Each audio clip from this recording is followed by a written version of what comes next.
TC 70 Plus bị xuống phà nha các bạn. Này 70 mà độ tem 70 Plus các bạn ơi.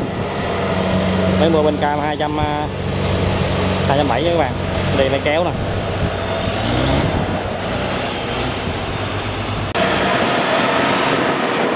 Rồi cái bì lên. Rồi mì cho phà vô.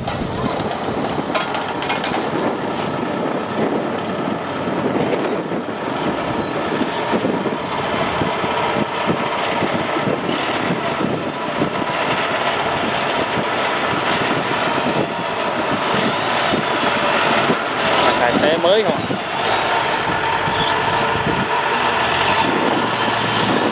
Cầu quá trời, cầu chưa vô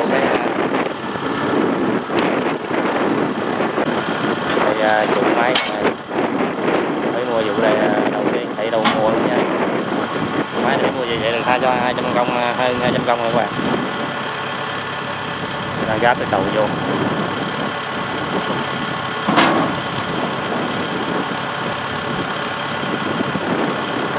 Hai cắt này đồng địa phương. Lên cái 2 bãi là cắt rồi đồng luôn các bạn, 2-3 bãi gì.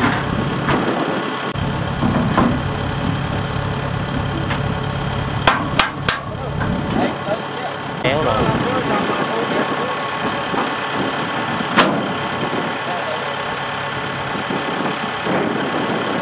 Xây kẹt cho nó ngay rồi.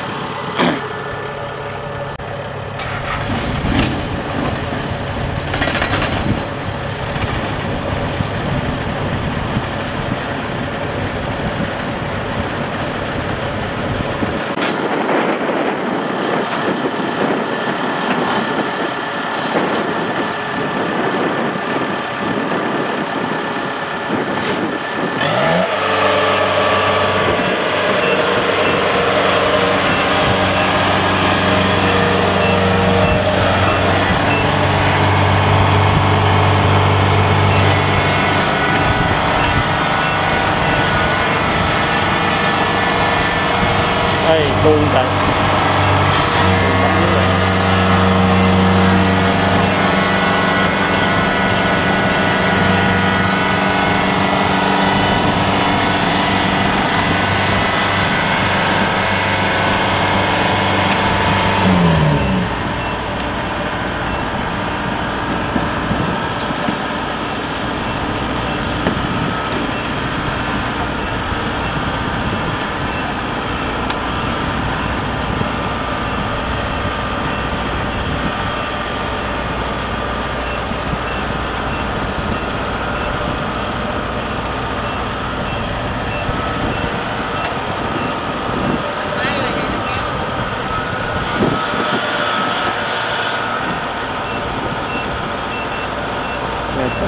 Chữ Khmer không các bạn,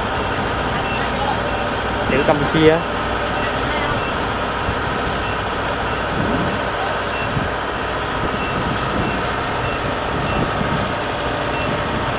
Máy này biết chạy nhiêu giờ, biết nhiều lắm các bạn, máy hơi rũ rồi.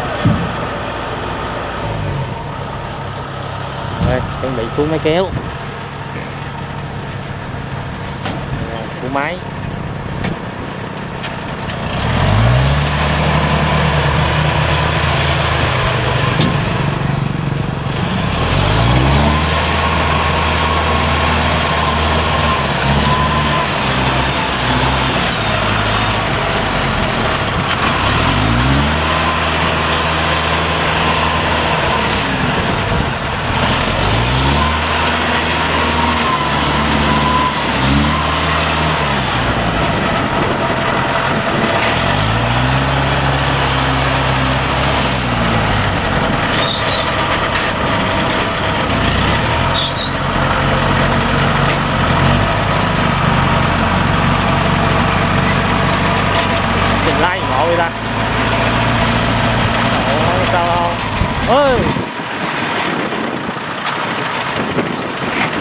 Để siêu quá, bến chút xíu đó mà bay trên bờ luôn, bay dưới ruộng đâu.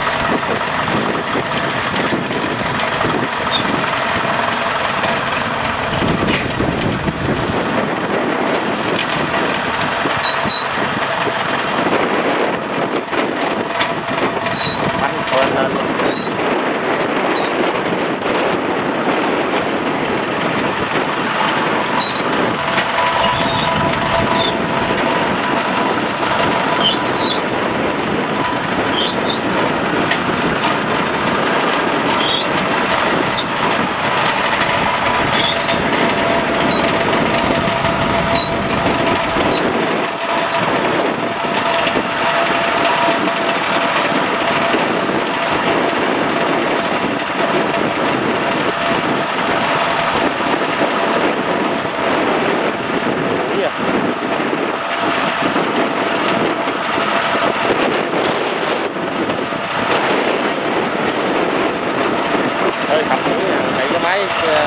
che lại chút xíu làm sao.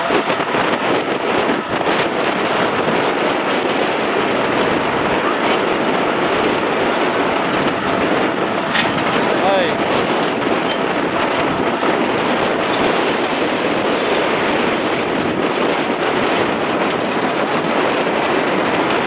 cho cái ấy rồi.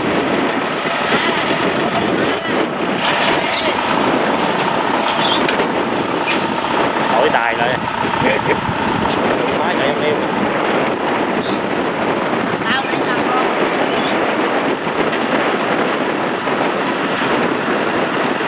lấy cái hộp đó ra đi trời.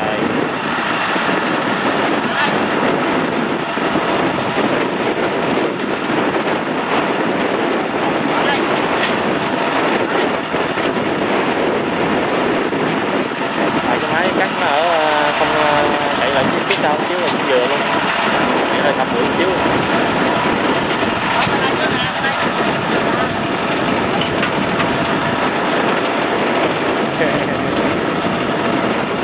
Máy mày mua ra là mấy mày cũng mới vô làm không. Đây bị lúng túng.